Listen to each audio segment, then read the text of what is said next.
Salut à tous, c'est Wiz, j'espère que vous allez bien. Personnellement, ça va super. Aujourd'hui, je ne me filme pas parce que je suis en train d'aménager dans un nouveau studio, j'ai trop hâte de vous le présenter, ça fait des mois que je travaille dessus, mais on en reparlera un peu plus tard sur la chaîne. Aujourd'hui, j'avais envie qu'on voit ensemble certaines choses qui se passent derrière les rideaux de la WWE. Vous le savez, les catcheurs font des tournées partout dans le monde, et pour ça, ils doivent forcément partager des moments de vie en collectif, que ce soit dans des bus, dans des hôtels ou même en backstage. Mais ça reste des humains, et parfois des tensions peuvent naître entre certaines personnes. Aujourd'hui, c'est précisément de ça qu'on va parler, en voyant ensemble 5 catcheurs qui se détestent dans la vraie vie. Juste avant, n'hésitez pas à vous abonner à la chaîne en activant la cloche de notification, c'est le meilleur soutien si vous aimez mes vidéos. Allez, on est parti sans plus attendre. Numéro 5. Ok, on remonte en septembre 2013. À cette époque, CM Punk était présent à la WWE, mais il n'était clairement pas la tête d'affiche puisqu'il disputait plutôt des rivalités en milieu de carte. Pour vous dire, quelques semaines avant, John Cena avait expliqué qu'il souffrait d'une accumulation de liquide au niveau du coude à cause d'une déchirure du triceps, et bien pendant son absence due à cette blessure, ce sera Daniel Bryan qui était la tête d'affiche. Vraiment, CM Punk n'était pas au top de la compagnie, et du coup il va se retrouver dans une rivalité contre Ryback. Plus tard, durant un podcast, il expliquera d'ailleurs qu'il ne voulait même pas travailler avec ce catcheur parce que Ryback était considéré comme quelqu'un avec qui il était assez dangereux de travailler, notamment à cause de sa violence sur le ring. En plus de ça, à cette époque, CM Punk ressortait de plusieurs blessures au niveau des genoux et à d'autres endroits, il était pas au top de sa forme physique donc ça le motivait pas vraiment. Une autre raison qui le repoussait aussi de travailler avec Ryback, c'est que le catcheur lui avait accidentellement donné un violent coup au niveau des côtes quelques semaines auparavant et qu'il ne s'était jamais excusé pour ça. Mais bon, au final, malgré tout, CM Punk acceptera quand même de travailler avec lui pour cette rivalité. Durant le show Night of Champions en 2013, Punk va attaquer Paul Heyman au niveau du genou. Malheureusement, un peu plus tard, Ryback va intervenir et attrapera le catcheur pour le faire passer à travers une table et permettre ainsi à Paul Heyman de remporter le combat. Le lendemain, durant l'épisode de Raw, le catcheur entrera dans l'arène pour parler au micro et c'est alors que Paul Heyman va débarquer en fauteuil roulant, visiblement blessé par l'attaque qu'il avait subie la veille, et il expliquera alors fièrement qu'il était plus fort que CM Punk puisqu'il l'avait battu. Mais malheureusement, au moment de repartir, son fauteuil va tomber en panne et il ne pourra pas quitter l'arène.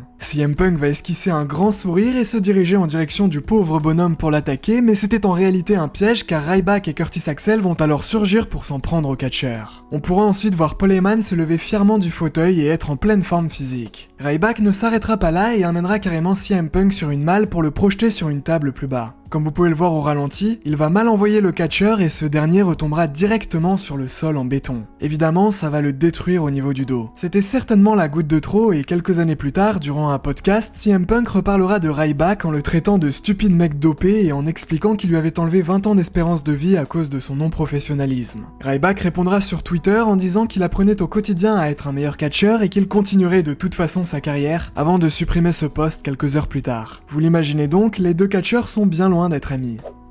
Numéro 4.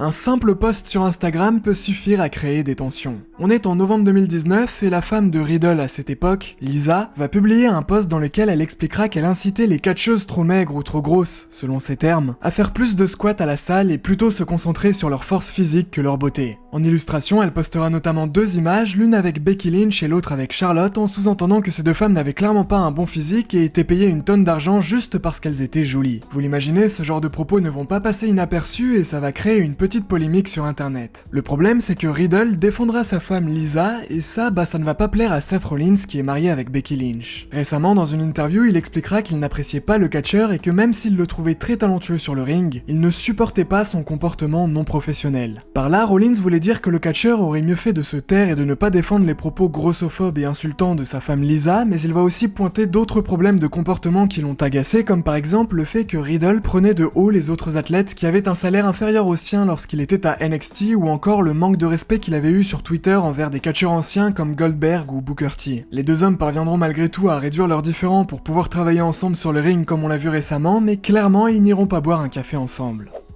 Numéro 3.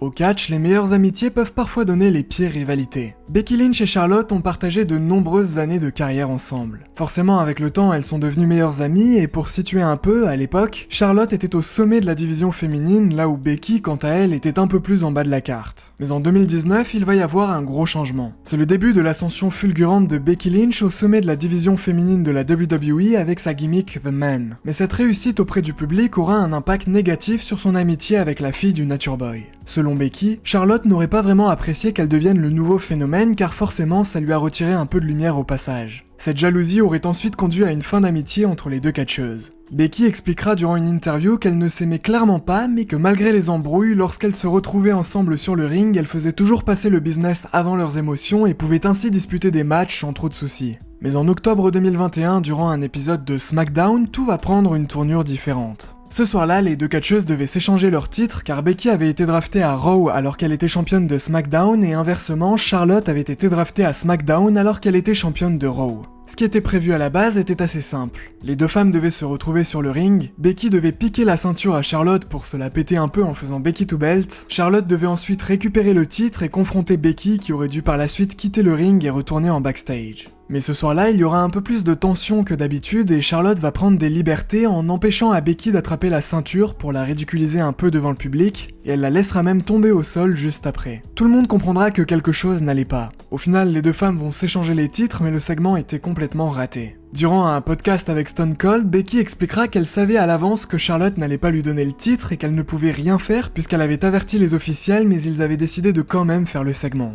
Lorsque les deux catcheuses vont se retrouver en backstage, ça laissera place à une violente dispute au point où Charlotte devra se faire escorter en dehors de l'arène. Au final, ça ne sera pas si négatif parce que les deux catcheuses se serviront justement de cette tension dans la vraie vie pour rendre leur combat quelques jours plus tard durant les Survivor Series 2021 encore plus captivant pour le public. Numéro 2.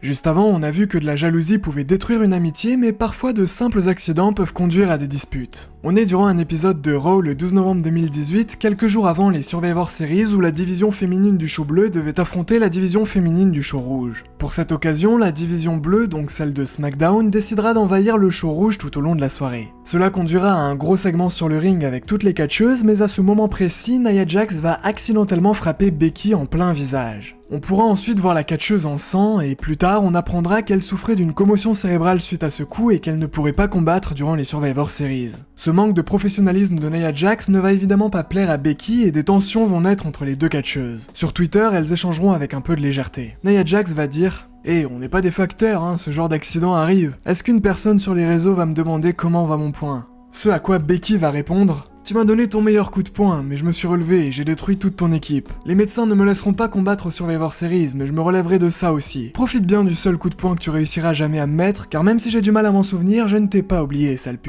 Cette année, Nia Jax va d'ailleurs en rajouter une couche car elle n'est plus à la WWE et un de ses abonnés va lui demander si elle et Becky étaient en bons termes aujourd'hui, ce à quoi Nia Jax va répondre « Lol, je ne crois pas que Becky ait de bonnes relations amicales avec qui que ce soit. » Vous l'aurez compris, les deux catcheuses ne sont pas très amies. Numéro 1.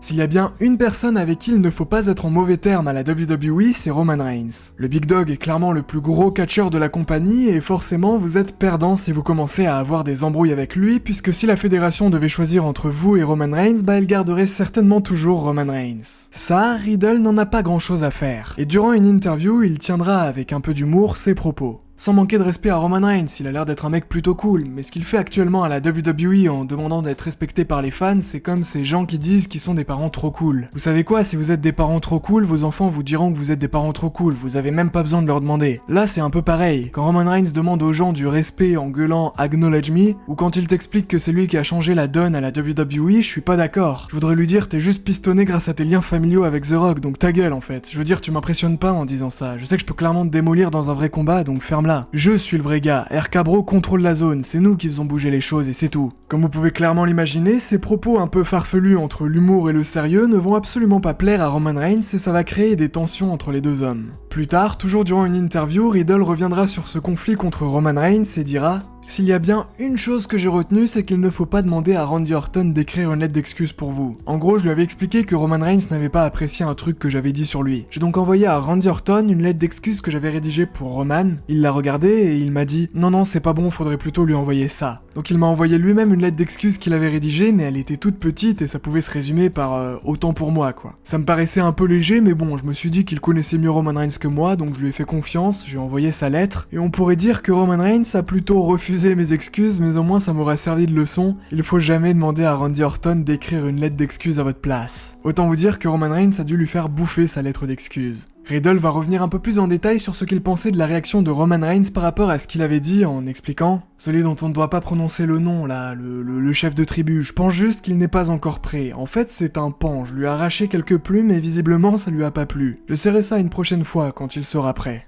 Enfin bref, vous imaginez bien que les deux catcheurs ne sont visiblement pas sur la même longueur d'onde et ça pourrait expliquer le fait qu'ils ne s'entendent pas très bien.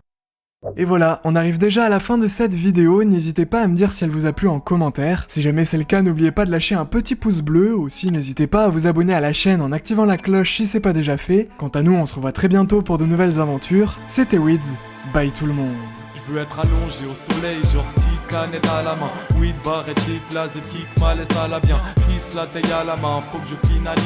Au pays des merveilles, Narvalo, je chinalise. Je veux que la foule aboie, c'est stister, gros bouyaka, bouyaka. Voilà le ré mystère, yo.